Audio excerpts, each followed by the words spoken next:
एई खरा दिन आसले ना प्राय समस्त को खाइबाठू अधिक पीवा इच्छा हुए। तो आज आम सेमतिकार गोटे रिफ्रेशिंग ड्रिंक प्रस्तुत करवा जोड़ा कि पीवा तो बहुत ही टेस्टी लगे। ता छड़ा गोटे मिनिट्रे बनब आ पूरा दिन आपन को एनर्जेटिक रखिबो। तो आज आम बनैबा सत्तू रेसिपी जोड़ा कि प्रीमिक्स बनई जदि रखिदे थे ना गोटे मिनिट्रे बनईकी रेडी करेंगे। छोटू बड़ समस्त को पसंद आसवा। और खरा दिन अमृत कहले किसी कम हेनी। यही सत्तू प्रोटीन रे भरपूर ये सत्तू रेसिपी वेट लॉस सहित स्किन ग्लो करिवारे मध्य आपनको बहुत ही हेल्प करिवो। तो चलते प्रस्तुत करवा सत्तू।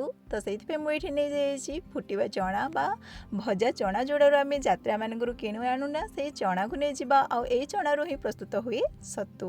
तो यही फुटवा चना को नहीं जावा या भल भाव हाथ में मंथिकिना तार ऊपर चोपा गुड़ी को बाहर करनबा। जदि अल्प बहुत चोपा रही जाए ना ताहले भी किसी असुविधा नहीं। आपन चाहिए एमती पूरा बाहर करें किंबा एमती गोटे दुईटा जदि चोपा रहीगला बिना किसी असुविधा नहीं। ता छड़ा आपन चाहिए एमती बजार में मिले बिना चोपा थिबा चना ताकू मध्य व्यवहार करें। तो यही फुटवा चनारू मु सब गुड़िक चोपा बाहर करने आउ आम आउ थे टे भाजी नवा। एमती तो ये भजा ही अच्छी किंतु भाजी थिबा चना को आउ थे जदि आम टे गरम कड़े भाजी नवा ना 2 ରୁ 3 मिनिट पई ये टे क्रिस्पी हो और ग्राइंड करिवारे सुविधा हेबो। आ ता छड़ा ना बहुत बढ़िया बास्ना मध्य आसीबो। तो 3 ରୁ 4 मिनिट पई याको आम मीडियम फ्लेम रे भाजी नवा आउ याको भासारिया परे गोटे जगह को बाहर करनबा। आ से सेम कड़े ही आम नहीं जावा गोटे सुखिला लंका। तो गोटे ही सुखिला लंका नहीं जी आप छोट पे बनाऊ था ना पूरा पूरी लंका स्किप करें। ता छड़ा गोटे बड़ चमच जीरा आउ गोटे 10-20 टी गोलमरीच नहीं जाइए सबको पूरा गोल्डन कलर करके भाजी नवा। जो सब भाजी होना से चना ही यहाँ मिसई नवा आउ से कड़े ही देदेबा 20-30 टी पुदीना पत्र। ये पुदीना पत्र को मध्यरु गरम कड़ाई रे जदि भाजी नेबे ना से पूरा क्रिस्पी बनी जीवो। गोटे 5 मिनिट समय लगे लो फ्लेम रे याको जदि आम एमती नॉर्मली भाजी नबा ना से पूरा सुखिकी पूरा क्रिस्पी बनी जीवो। ताको मध्य या सहित मिसई नबा। आपण पाई जदि पुदीना पत्र रो सुखिला पाउडर थाए ना ताको मध्य मिसई पारिबे। तो ये सब हमर मिसई रेडी हो जाए प्रीमिक्स। बस ये सब को आम ग्राइंड करवा।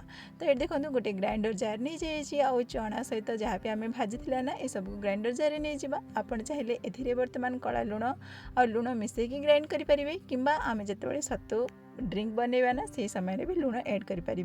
मुझे ग्राइंड कला बेले लुणर व्यवहार करनी जिते आम ड्रिंक बनैबा से समय लुण देवा। तो बर्तमान यहाँ भाव भाव फाइन पाउडर करने आई पाउडर को 2 ରୁ 3 मास पर्यंत आपण मैंने एट डबारे रखिपारे। और जिते भी आवश्यक हम ना ए 2 ଚାମଚ नवा 2 ରୁ 3 ଚାମଚ नवा गोटे ग्लास बनवाई मुझे 3 ରୁ 4 ଚାମଚ नहीं जाइए आउ से देदेबा 2 ग्लास पानी। तो नॉर्मल पानी दबा आउ आम भल भाव फेंटी नवा भल भाव घाटी नवा। और पानी रे बहुत बढ़िया भाव में ये गोले हो जाए। गरम पानी देवेनि ठंडा नॉर्मल पानी ही देवे ना से भल भाव मिसीज। तो ये नॉर्मल पानी दे दीजिए आम भल भाव फेंटी नवा। आ देखिपे ये केते इंस्टांट बनिकी रेडी हो जाऊँगी आमर यही सत्तू पाउडर। बर्तमान ए स्वाद अनुसार लुण ऐड करवा। आधा चामच धड़ा लुण आधा चामच मुझे कला लुण देती। कला लुण निश्चय देवे कला लुण रू बहुत बढ़िया फ्लेवर आसे। तो कला लुण आधा चामच निश्चय देवा। ता सहित डाइजेशन भी हेल्प करे कला लुण। ता सहित ये छोट छोट कटा होता पियाज गोटे कंचा लंका को छोट छोट काटी देती आ किसी धनिया पत्र को देदेबा। ये सब को भल भाव गोलाई नवा। आपन चाहिए ये जदि कंचा पियाज यूज न करने चाहते तो न करें केवल धनिया पत्र दे पारे किंबा धनिया पत्र किसी नदेले ना केवल लेंबू आ लुण देकी हठात पी पारे।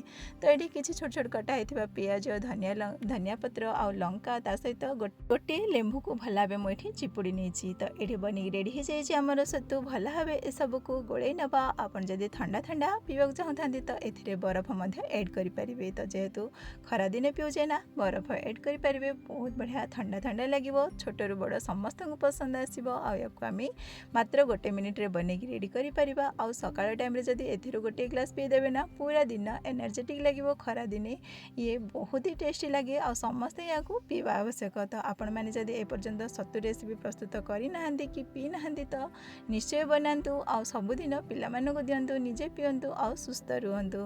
आज वीडियोटी किपरि लगिला कमेंट करी निश्चय कहतु। रहुछि।